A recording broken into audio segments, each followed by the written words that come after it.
sports où on pense que la femme est un sous-produit encore, malheureusement. Et donc, je pense qu'il faut, il faut d'abord et avant tout aussi convaincre que d'être coaché par une femme ou d'être coaché par un homme, ou c'est pas parce que tu es un peu moins forte physiquement que tu peux pas amener ton athlète dans un sport de force, par exemple, à se dépasser. C'est pas parce que tu n'es pas capable de lever 500 livres dans un, n'importe quoi, je me souviens plus, là.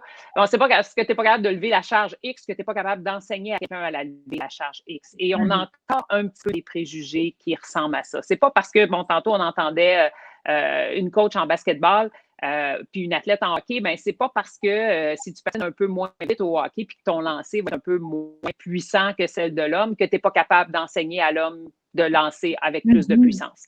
Donc, je pense que ça, c'est la première barrière. C'est les préjugés face à la qualité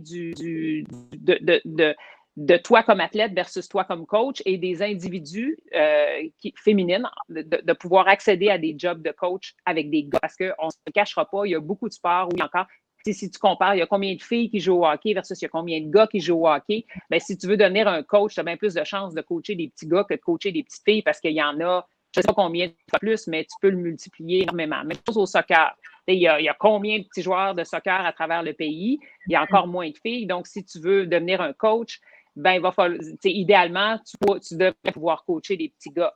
Ça serait encore mieux s'il y avait autant de filles qui jouaient au soccer que de garçons. Ça serait l'idéal, mais on n'est pas rendu là. Donc, si on veut s'attaquer au combat à deux places, ben, je pense que la première chose à développer, c'est faire une grosse job de promotion qu'on peut coacher des choses qu'on n'est pas nécessairement capable physiquement de livrer exactement au même niveau.